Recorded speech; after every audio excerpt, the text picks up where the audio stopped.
Can international laws be implemented in the courts of Kuwait? Yes, well, when we state international laws, we're definitely referring to two types of laws. It's either the international conventions in which Kuwait has signed and ratified before the parliament, which has the same legal status of the national laws that duly has to be implemented. For example, the international conventions related to human rights implementations, women's rights, children's rights, people with disabilities, and so on. And the other type of international laws, I think that you mean the laws of the other countries in which we encounter in our daily life, because, you know, Kuwait residents come from different cultures and different countries. We have from the Arab countries, some from Asia, other nationalities, and so the answer to your question is yes. Laws can be implemented in a way or another. According to the Civil Procedures Law, articles from 23 to 28 status the jurisdiction of the laws and the jurisdiction of the Kuwaiti courts. So in respect of the international laws, let's say, for example, when it comes to a civil dispute, or basically marriage, family court and family matters, in respect with divorce, alimonies, custodies, and so personal affairs were stipulated within the procedures law, stating that each individual, if they are expatriates, has the right to apply their nationality's laws within the courts of Kuwait if they, you know, prove that they are from this city or from this country. So the legal proceedings goes like this.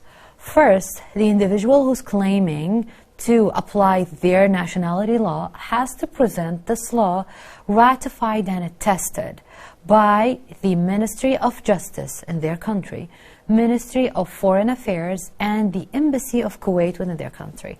So let's take, for example, India. Okay, we have lots of Indians in Kuwait.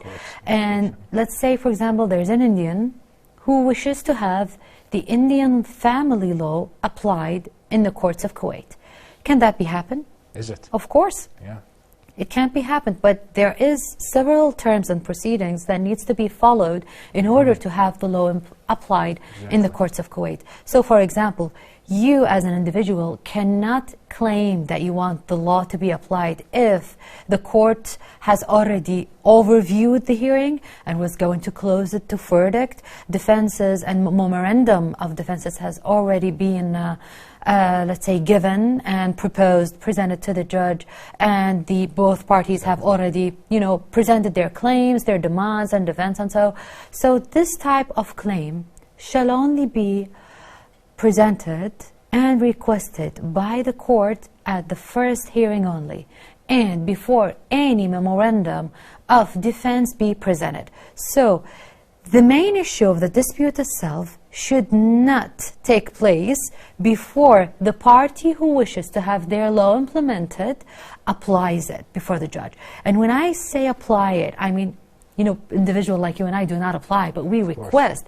The application procedure is through presenting this document, which is attested, as I mentioned, by the Embassy of Kuwait in India, in our example, then the Ministry of Justice and the Ministry of Foreign Affairs. When this document, the original attested documents, reaches the state of Kuwait, it also has to be attested by the Embassy of India herein, and then by the Ministry of Foreign Affairs too. Then you have for yourself a tested document in which you can, as a judge, rely your judgment on. You can overview, see, check, read, vet those articles, and apply your opinion and your point of view according to the law that, you know, the party wishes to have it apply. And therefore, the Kuwaiti family law will be, you know, taken away from this particular lawsuit, will not be applied, and the Indian laws, or the laws of the state of the India with respect to the family court, will be applied on the lawsuit therein. So this is the way, usually. Yeah. When it comes to international laws and the involvement you just mentioned, what if someone wanted to file a divorce and civil marriage? All right. What will happen? So divorce and types of marriages are countless, or let's say several types, because in every country there are several, let's say, laws and religions. Of course. And since we have already gave an example of India, and India is a well-known country about how diverse is religions in there, how diverse are religions in there, so many religions. So when it comes to divorce, each religion stipulates divorce in certain terms and conditions. And for example, when it comes to Christians, for example, Orthodox, they don't have the right to divorce within their religious structure, and therefore most of the people go to civil marriage. Not all of them, of course. And when it comes to civil marriage, there is, of course, marriage and divorce, and then somebody would attest that marriage before the church. But within this case, the law again has to be presented to the court. Any sort of agreement that structure or represent what we would call a marriage has to be presented before the court too, with its following, let's say, terms and agreed on memorandums, conditions, and so as the judge to apply their ruling and their verdict on.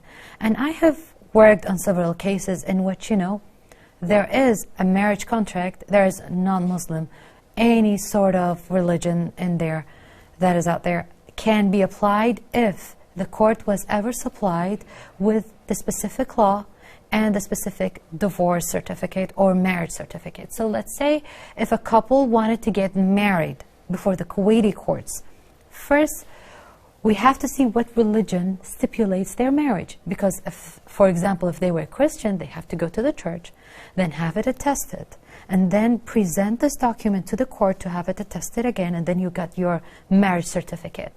And when it comes to divorce, again, you have to present two things. The first thing is what we have stipulated in the first question, related to presenting the basic law of each country, so as to have the judge applying